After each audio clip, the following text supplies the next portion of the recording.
റേപ്പിന് വേണ്ടി ഒരു കൊട്ടേഷൻ നൽകുക എന്നുള്ളത് തന്നെ വളരെ റെയർ ആയിട്ടുള്ള ഒരു കാര്യമാണ്. അതിൽ ഒരു നടൻ പ്രതിഭാഗത്തേക്ക് വരുന്നു, ആരോപണ വിധേയനാകുന്നു. അതേസമയം അതിജീവിത എന്ന് പറയുന്ന ഇര എന്ന് നമ്മൾ പറയുന്ന പെൺകുട്ടി, അതും സിനിമാ മേഖലയിൽ ഉള്ള ആൾ തന്നെ ആകുമ്പോൾ ഈ കേസ് അത്രത്തോളം പോപ്പുലറായി മാറുന്നു. അതിനുശേഷം വർഷങ്ങൾ കടന്നു പോകുന്നു. തെളിവ് ഇപ്പോൾ ഈ ഗൂഢാലോചനയ്ക്ക് തെളിവില്ല എന്ന് പറയുമ്പോഴും പല സമയത്തും പല ആളുകൾ ഈ കേസിൽ കൂറുമാറിയത് നമുക്കറിയാം. അതൊക്കെ ഈ കേസിൽ വളരെ പ്രധാനപ്പെട്ടതായിരുന്നു എന്നിപ്പോൾ വ്യക്തമാകുന്നു, അല്ലേ? തീർച്ചയായും അതാണ് നിരീക്ഷണം. കാരണം 28ഓളം പേരാണ് ഈ സാക്ഷികളിൽ നിന്ന് കൂറുമാറിയത്. അതും വളരെ നിർണായകമായിരുന്നു. ഈ സാക്ഷിമൊഴികൾ കേസിന്റെ തുടക്കത്തിൽ അത് വളരെ വൈറ്റലായ സാക്ഷിമൊഴികൾ തന്നെയായിരുന്നു കേസിൽ ഉണ്ടായിരുന്നത്. അവരെല്ലാവരും തന്നെ ദിലീപിന്റെ അടുത്ത സുഹൃത്തുക്കളും ദിലീപിന്റെ ബന്ധുക്കളും ഒക്കെ തന്നെയായിരുന്നു പലരും ഉണ്ടായിരുന്നത്. അവരെല്ലാവരും തന്നെയാണ് ഈ കേസിൽ കൂറുമാറ്റം അടക്കമുള്ള കാര്യങ്ങൾ നടത്തിയത്. പിന്നീട് ഈ കേസിൽ വിചാരണ വേളയിലേക്ക് വരുമ്പോൾ ഇവർ യാതൊരു രീതിയിലും ഈ കേസുമായി ബന്ധപ്പെട്ടില്ല എന്ന രീതിയിൽ തന്നെയാണ് പറയുന്നത്.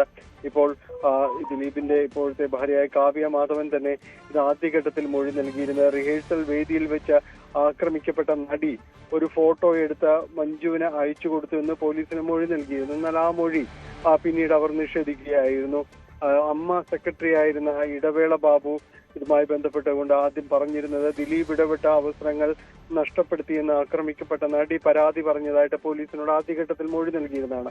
ഇത് നിഷേധിക്കപ്പെട്ടിരുന്നു. അതോടൊപ്പമാണ് ബിന്ദു പണിക്കർ, ഭാമ തുടങ്ങിയവരെല്ലാവരും ഇതേപോലെ അവർ തമ്മിലുള്ള ഒരു വഴക്ക് വ്യക്തമാക്കുന്ന രീതിയിലുള്ള മൊഴികൾ നൽകിയിരുന്നെങ്കിലും പിന്നീട് ഇതെല്ലാം തന്നെയും അവർ നിരാകരിക്കപ്പെടുകയായിരുന്നു. അവരുടെ മൊഴി ഇതല്ല, അവർ നൽകിയതല്ല എന്ന രീതിയിലും ആ ഒരു രീതിയിലല്ല മൊഴി നൽകിയതെന്ന് അവർ കോടതിയിൽ പറയുകയാണ്. അങ്ങനെ 28ഓളം പേരാണ് ഇതുമായി ബന്ധപ്പെട്ടുകൊണ്ട് മൊഴി നൽകുകയും അതോട് പിന്നീട് തിരുത്തുകയും എല്ലാം തന്നെ ചെയ്തു. അപ്പോൾ ദിലീപിന്റെ ഒരു സുശക്തമായ ഒരു ഇടപെടൽ ഇതിലുണ്ടായിരുന്നു എന്ന ആക്ഷേപങ്ങളായിരുന്നു തുടക്കം മുതൽ തന്നെ അതിൽ ഉന്നയിക്കപ്പെട്ടിരുന്നത്. വലിയ രീതിയിലുള്ള ഇടപെടൽ ഈ കേസിൽ പല ഭാഗങ്ങളിലായിട്ട് തന്നെ നടന്നിരുന്നു എന്ന വിമർശനം ഉയർന്നിരുന്നു. പ്രത്യേകിച്ച് ഈ നടിക്ക്, ഈ അതിജീവിതയ്ക്ക് അവർ പറഞ്ഞിരുന്നത് ഇവരുടെ തെളിവുകൾ പോലും, ഇവരുടെ ഈ ദൃശ്യങ്ങൾ അടങ്ങിയ ആ മെമ്മറി കാർഡ് പോലും അതുപോലും കോടതിയിൽ പോലും സുരക്ഷിതമായിരുന്നില്ല എന്ന് പറഞ്ഞിരുന്നു. അതിന്റെ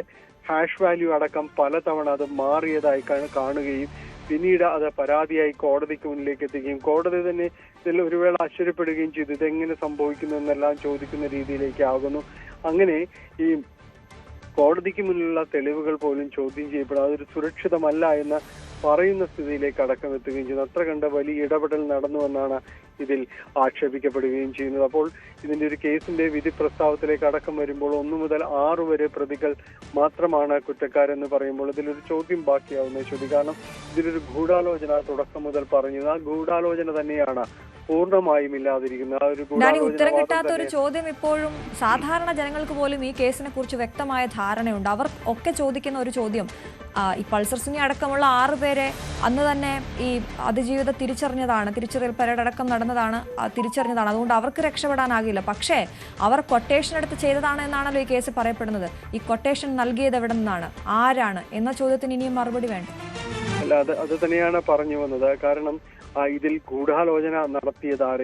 ഇവർ പറയുന്ന കാര്യങ്ങൾ തനിക്ക് ഇതൊരു കൊട്ടേഷൻ ആണ് എന്ന് പറഞ്ഞുകൊണ്ടാണ് പൾസർ സുനി നടിയോട് സംസാരിക്കുന്നത് എന്നത് നടി പറഞ്ഞിട്ടുണ്ട്. അപ്പോൾ ഇത് ആരുടേതാണ്, എന്താണ് എന്ന് സംബന്ധിയായ കാര്യങ്ങളിൽ വ്യക്തത വരേണ്ടതുണ്ട്. ആ ഘട്ടത്തിലേക്ക് ഇതിൽ അങ്ങനെയെങ്കിൽ ആ ഒരു ചോദ്യങ്ങൾ എന്തിനായിരുന്നു, ഇതിൽ എന്താണ് ഇതുമായി ബന്ധപ്പെട്ടുകൊണ്ട് അന്വേഷണം നടത്തി കണ്ടെത്തിയിട്ടുള്ളത് എന്നതടക്കമുള്ള കാര്യങ്ങൾ ബാക്കി നിൽക്കുന്നുണ്ട്. ആ ചോദ്യത്തിന് വ്യക്തമായ ഒരു ഉത്തരം തങ്ങൾക്ക് നൽകാൻ കഴിഞ്ഞിട്ടുണ്ട് എന്നതായിരുന്നു പ്രോസിക്യൂഷനും അതോടൊപ്പം തന്നെ അന്വേഷണ സംഘവും പറഞ്ഞിരുന്നത്. അതെല്ലാം തന്നെ ദിലീപിലേക്ക് എത്തുന്ന തെളിവുകളുമായിരുന്നു എന്ന് പറഞ്ഞിരുന്നു. ഈ ഗൂഢാലോചന കാര്യങ്ങൾ തന്നെയാണ് ദിലീപ് നടത്തിയത്. ഒരു മാസ്റ്റർ ബ്രെയിൻ എന്ന രീതിയിൽ തന്നെ ദിലീപ് ഇതിൽ പ്രവർത്തിക്കുകയും ചെയ്തിട്ടുണ്ട്. ഇവർ തമ്മിൽ പണം കൈമാറിയതിനടക്കമുള്ള വിവരങ്ങളുണ്ട് എന്നതെല്ലാം തന്നെ അന്വേഷണ സംഘം പലതവണയായിട്ട് പുറത്ത് വിടുകയും ചെയ്ത കാര്യങ്ങളാണ്. പക്ഷെ ഇതൊന്നും കോടതിയിൽ വിലപ്പോകുന്നില്ല. കോടതിയിൽ തെളിവുകളുടെ അഭാവമാണ് കോടതി ഇതിൽ കാണിക്കുന്നത്. അതിൽ വേണ്ട വിധം പ്രോസിക്യൂഷന് തെളിയിക്കാൻ കഴിഞ്ഞിട്ടുണ്ടോ എന്ന ചോദ്യവും ഒരു ഭാഗത്ത് നിലനിൽക്കുന്നുണ്ട്. ഏതായാലും അശ്വതി പറഞ്ഞതിലേക്ക് വരികയാണെങ്കിൽ പൊതുസമൂഹത്തിന് ഈ കേസുമായി ബന്ധപ്പെട്ടുകൊണ്ട് ചില ധാരണകളുണ്ട്. ആ ധാരണകൾ വലിയ രീതിയിലൊരു വിമർശനമായി ഇപ്പോൾ മാറിയിരിക്കുകയാണ്. സമൂഹ മാധ്യമങ്ങളിലും മറ്റും അതിന്റെ ഒരു അനുരണനങ്ങളെല്ലാം തന്നെ വളരെ പ്രകടമായ രീതിയിലേക്ക് എത്തിക്കൊണ്ടിരിക്കുന്നു എന്നത് തന്നെയാണ്. വലിയ വിമർശനം ഇതിൽ ഉയരുകയും ചെയ്യുന്നുണ്ട്. അതിജീവിതയ്ക്ക് നീതി ലഭിച്ചോ എന്നൊരു സംശയമാണ് പൊതുവിലും ഉയരുന്നത്. അതാണ് ശരി. ഡാനി പോളാണ് വിവരങ്ങൾ നൽകിക്കൊണ്ടിരുന്നത്. എന്തായാലും ഒരു വശത്ത് അതിജീവിത ഇതുവരെ പ്രതികരിച്ചിട്ടില്ല. മുന്നോട്ട് പോകും, വിധിക്കെതിരെ ഹൈക്കോടതിയെ സമീപിക്കുമെന്ന പ്രോസിക്യൂഷൻ തീരുമാനം മാത്രമേ നമുക്ക് അറിയുകയുള്ളൂ. മറുവശത്ത് 9 വർഷം നീണ്ട ഒരു കാത്തിരിപ്പിലെ വിധിയാണ് ഇന്ന് വന്നത്. അപ്പോൾ അതിജീവിത അത്യന്തം അത്രയും തന്നെ സമ്മർദ്ദത്തിൽ മുന്നോട്ട് പോകുന്നൊരു സമയം കൂടിയാണ്. അതേസമയം ദിലീപിൻ്റെ വീട്ടിൽ വലിയ രീതിയിലുള്ള ആഹ്ലാദ പ്രകടനങ്ങളടക്കം നടന്നുകൊണ്ടിരിക്കുകയാണ്. ആജ്ഞ രവീന്ദ്രൻ ചേരുന്നു വിവരങ്ങളുമായി. ആജ്ഞ, എന്താണ് അവിടുത്തെ കാഴ്ച?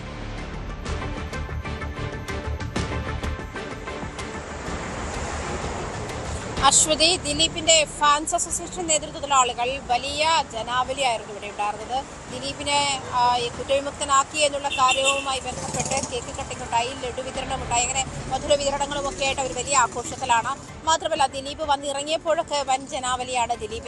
ദിലീപിന്റെ ഈ ആലുവയിലെ വീട്ടിൽ പത്മസരോവരത്തിലേക്ക് ആനയിച്ചു കൊണ്ടുപോയത് വലിയ ജനാവലിയാണ്. ദിലീപിന്റെ കുടുംബാംഗങ്ങൾ, സഹോദരി, സഹോദരൻ, മക്കൾ എല്ലാവരും ഇവിടെ ഉണ്ടായിരുന്നു. അങ്ങനെ ഒരു സാഹചര്യത്തിൽ ഈ പറയുന്നത് പോലെ ദിലീപ് മാധ്യമങ്ങളോട് പ്രതികരിച്ചതനുസരിച്ച് നമുക്കറിയാം, 8 വർഷം നിങ്ങൾ പറഞ്ഞില്ലേ 9 വർഷം, ഇനി ഞാൻ പറയട്ടെ എന്നുള്ള ഒരു വികാരാധീനനായി തന്നെയാണ് ദിലീപ് മാധ്യമങ്ങളോട് പ്രതികരിച്ചത്. മാത്രമല്ല, ഇത് ക്രിമിനൽ ഗൂഢാലോചനയാണ്.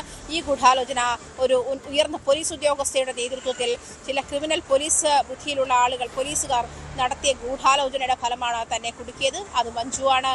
ആദ്യമായി ദർബാർ റൗണ്ടിലുള്ള സമ്മേളനത്തിൽ വെച്ച്, അതായത് നടിക്ക് ഐക്യദാർഢ്യം പ്രഖ്യാപിച്ചുകൊണ്ട് അമ്മ നടത്തിയ സമ്മേളനത്തിൽ വെച്ച് മഞ്ജു വാര്യരാണ് ആദ്യമായി ഇതിലൊരു ക്രിമിനൽ ഗൂഢാലോചനയുണ്ട് എന്ന് വ്യക്തമാക്കുന്നതും അതിൽ കുറ്റവാളികളെ കണ്ടെത്താനുള്ള സഹായം സംഘടനയുടെ ഭാഗത്തുനിന്നും ഉണ്ടാകണമെന്നും അല്ലാതെ ഉണ്ടാകുമെന്നും മഞ്ജു വാര്യർ പ്രഖ്യാപിക്കുന്ന ഒരു സാഹചര്യമുണ്ടത്. അതുകൊണ്ട് മഞ്ജുവാണ് ഇത് ആദ്യം തെളിയിക്കുക, ഇത്തരത്തിലൊരു ക്രിമിനൽ ഗൂഢാലോചനയുണ്ട് എന്ന് ആദ്യം പറഞ്ഞത്. അത് എൻ്റെ നേരെ തിരിച്ചുവിടുകയായിരുന്നു ഈ പോലീസ് ഉദ്യോഗസ്ഥർ ചെയ്തത് എന്നാണ് ദിലീപിൻ്റെ ആരോപണം. കഴിഞ്ഞ 8 വർഷം എന്ന് പറയുന്നത് ദിലീപിനെ സംബന്ധിച്ചിട്ട് നമുക്കറിയാം, ദിലീപ് ആ സമയത്ത് താരസംഘടനയൊക്കെ അടക്കി ഭരിച്ചിരുന്ന ആൾ, താരസംഘടന ട്രഷററായിരുന്നു. സംഘടനകൾ അടക്കി ഭരിച്ചിരുന്ന ആൾ, വളരെ താരമൂല്യമുള്ള നായകൻ, ജനപ്രിയ നായകൻ എന്ന ടാഗ്ലൈനോട് കൂടി ഇറങ്ങുന്ന സിനിമകളൊക്കെ ഹിറ്റാകുന്ന സാഹചര്യം. അങ്ങനെയുള്ള ഒരു സാഹചര്യത്തിലാണ് ഈ കഴിഞ്ഞ 8 വർഷം നടിയെ ആക്രമിച്ച കേസുമായി ബന്ധപ്പെട്ട ദിലീപ് അറസ്റ്റിലായതുമായി ബന്ധപ്പെട്ടും ദിലീപിൻ്റെ കരിയർ ഗ്രാഫ് തന്നെ വളരെ താഴോട്ട് പോവുകയും തൊടുന്നതെല്ലാം, അതായത് ചെയ്യുന്ന സിനിമകളെല്ലാം 8 നിലയിൽ പൊട്ടുന്ന ഒരു സാഹചര്യം കൂടിയായിരുന്നു. ഇനി 8 വർഷത്തിന് ശേഷമുള്ള തിരിച്ചുവരവ് ഈ അടുത്ത് റിലീസാവാൻ പോകുന്ന ബബബ എന്ന് പറയുന്ന സിനിമയിലാണ് ദിലീപിൻ്റെ പ്രതീക്ഷ മുഴുവൻ അങ്ങനെയാണ്. പക്ഷേ നമ്മൾ പറയുമ്പോഴും ദിലീപിന് ഇനി ഒരു തിരിച്ചുവരവ് സാധ്യമാണ് എന്നുള്ള കാര്യവും ദിലീപ് നിരപരാധിയാണ് എന്നുള്ള ഫാൻസ് അസോസിയേഷൻ്റെയും അല്ലെങ്കിൽ ദിലീപിൻ്റെ ആരാധകരുടെ ആശ്വാസവുമാണ് ഇനി കാണാനുള്ളത്. പക്ഷേ ഈ പ്രശ്നം ഉണ്ടായപ്പോഴും ദിലീപിൻ്റെ ആരാധകർ ദിലീപിനോടൊപ്പം ഉണ്ടായിരുന്നു എന്നുള്ള കാര്യം വ്യക്തമാണ്. ദിലീപ് കുറ്റവാളിയാണ് എന്നൊരു നിലനിൽക്കുമ്പോഴും, ഒരു ആംബിയൻസ് നിലനിൽക്കുമ്പോഴും ദിലീപിനൊപ്പം തന്നെയായിരുന്നു ഈ ഫാൻസ് അസോസിയേഷനും. ഇപ്പോൾ ദിലീപിനെ പിന്തുണയ്ക്കുന്ന എല്ലാവരും ദിലീപിനൊപ്പം തന്നെ ഉണ്ടായിരുന്നു. പക്ഷേ അതിജീവിതയെ സംബന്ധിച്ചിട്ട് ഇവിടുന്ന് അപെക്സ് കോർട്ടിലേക്ക് പോകേണ്ടുന്ന സാഹചര്യമുണ്ട്. പ്രോസിക്യൂഷൻ അത്തരത്തിൽ വ്യക്തമാക്കുന്നുണ്ട്.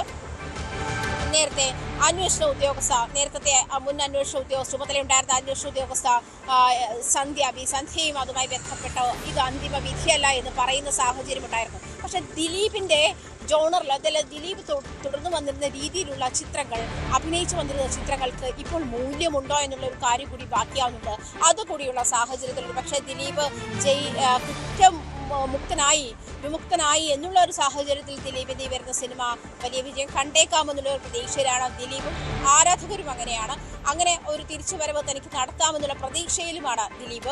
പക്ഷേ ഇനിയും അങ്ങോട്ട് സർക്കാരിൻ്റെ ഭാഗത്തുനിന്ന് നിയമമന്ത്രി പി രാജീവ് പറഞ്ഞതനുസരിച്ചിട്ട് അതിജീവിതയ്ക്കൊപ്പമാണ്. അതിജീവിത ഇതിൽ തൃപ്തിയല്ലെങ്കിൽ, അതായത് 1 മുതൽ 6 വരെയുള്ള ആളുകൾ കുറ്റക്കാരാണ് എന്ന് കോടതി കണ്ടെത്തുകയും അവർ കുറ്റകൃത്യത്തിൽ നേരിട്ട് പങ്കെടുത്തവരുമാണ്, അവർക്ക് ശിക്ഷ വിധിച്ച സാഹചര്യത്തിൽ അവർ കുറ്റക്കാരാണെന്ന് കണ്ടെത്തിയ സാഹചര്യത്തിൽ അതിജീവിത അതിൽ തൃപ്തി അല്ലെങ്കിൽ അപെക്സ് കോർട്ടുമായി ബന്ധപ്പെട്ട അപ്പീൽ പോകാനുള്ള നീക്കത്തിൽ തന്നെയാണ് സർക്കാരും. അത് CPM വൃത്തങ്ങളൊക്കെ അത് വ്യക്തമാക്കി കഴിഞ്ഞിട്ടുണ്ട്. WCC ഇതുമായി ബന്ധപ്പെട്ട് അവൾക്കൊപ്പം എന്നുള്ള ഹാഷ്ടാഗുമായി രംഗത്തെത്തിയിട്ട് റീമ കല്ലിങ്കലിന്റെ അത്തരം ഒരു പോസ്റ്റും നമ്മൾ കണ്ടതാണ്. എന്തായാലും അവൾക്കൊപ്പം എന്നുള്ള ഹാഷ്ടാഗുകൾ ഇങ്ങനെ പരക്കുന്ന ഒരു സാഹചര്യമുണ്ട്. 8 വർഷം ഒരു സ്ത്രീ 2017 ഫെബ്രുവരി 17 മുതൽ ഒരു സ്ത്രീ അനുഭവിച്ചു വന്നിരുന്ന നരകയാത്രകളുടെ ആകെ തുകയാണ് ഈ ഒരു വിധി എന്നുള്ളത്. അത് നീതി കിട്ടാത്ത ഒരു തരത്തിലേക്ക് പോയി എന്നുള്ള വിമർശനവും ശക്തമാണ്.